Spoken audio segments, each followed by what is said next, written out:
All right, man. So I was doing some research today, kind of compiling my list for 2025 of stocks and cryptos that I'm going to be following. And I came across a company today that had a monster day. I'm sure you all have seen it if you follow stocks and stocks and all of that kind of stuff. If you've been following AI, tech, semiconductors, any of that stuff, I'm pretty sure you've heard of this company. Broadcom, ticker symbol AVGO.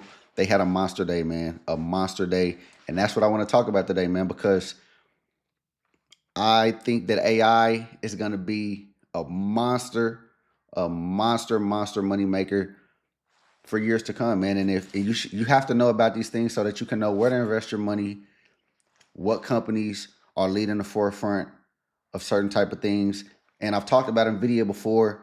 Broadcom is kind of in that similar space. They both make chips, but they make different type of chips, man. Nvidia makes GPUs. They make ACIS, so it's kind of application. What is it called? What is it called? Application specific chips. So they make chips for specific tasks, specific use cases. Nvidia's GPUs are more general purpose. But let's get into it, man. So Broadcom, we're here on Yahoo Finance. As you can see today, that's crazy. 224.80, man.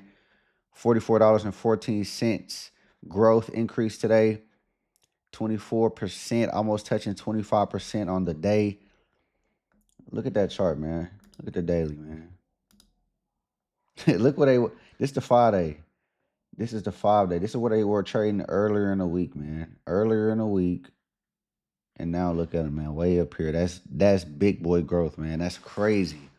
That's crazy. Let me give you a little bit of backdrop about why this may be happening. Well, today the CEO announced that they have a 60 to 90 billion dollar revenue opportunity going out to 2027.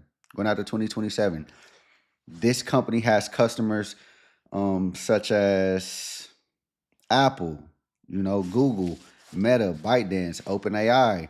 They have a lot of big customers, and they also announced today that they may have two customers that they're in talks with and maybe lingering that are big in the data center space. So that also played a big reason into why people are excited about this company, man, because not only are they saying that, okay, we have big customers now, we're making money, but we're also going to be making money into the future because we're adding customers to our catalog that are going to keep our profits up.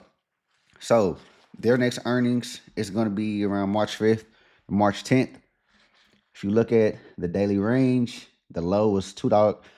If you look at this daily range, look at that. The low, 211. Highest it got up to was 228.70. You got the earnings.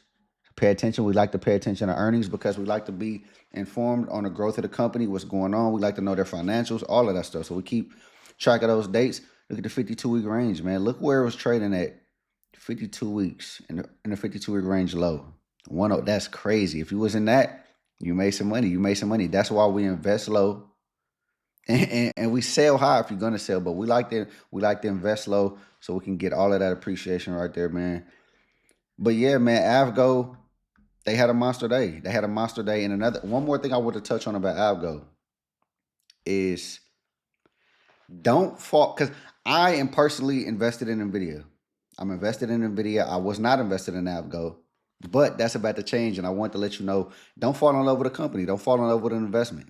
Just because I'm invested in Nvidia and I believe in their GPUs doesn't mean that I can't invest in AVGO and believe in their ACIS chips. It doesn't mean I can't believe in Nvidia. Doesn't mean I can't believe in Intel. Believe I can't believe in TSMC, ASML. Hey man, this is an ecosystem. This is an ecosystem. These semiconductors, these chips, man. As the sector goes up, a lot of these players in this market, they're gonna go up as well, man. So I encourage you to do your research. Break a lot of these companies down. Get to digging. Get to digging. See who their customers are. See what they do. What problem do they solve? The problem, Broadcom differs from Nvidia in the fact that they can make application specific chips. You got me? So, and their chips are a little cheaper than Nvidia's GPUs. So, depending on what a company may need, what one of their customers needs, you may go to AVGO if you need something very specific and save some money. Not have to go to NVIDIA and get one of their high price GPUs. But if you need that computing power, you're gonna go with NVIDIA. So I mean, you got to pay attention to this, man, and you got to be able to not be in love with one asset so that you can get appreciation on a lot of big players in the sector that are pushing it forward. So I just wanted to let y'all know that, man. And we'll be back with another one, man. We're gonna be looking over a lot of companies this year. Probably some cryptos too. I think President Trump coming in and what is going on with all of these, especially all of these tech CEOs coming and having meetings with them. You got Mark Zuckerberg, you got Jeff Bezos donating $1 million a piece to his inaugural fund, man. It's a lot going on in the tech space. Man. And you got to be paying attention, man. You got the chips, got TSMC bringing manufacturing over to the United States out in Arizona, man. You got geopolitical tensions between us and China. That's affecting the chip semiconductor space, man. It's a lot going on. But we're going to stay locked in. We're going to stay tuned in, man, so we can know where to put our money, man, so we can, let that thing grow, man. But I just wanted to share that with y'all, man. I'll see you on the next one.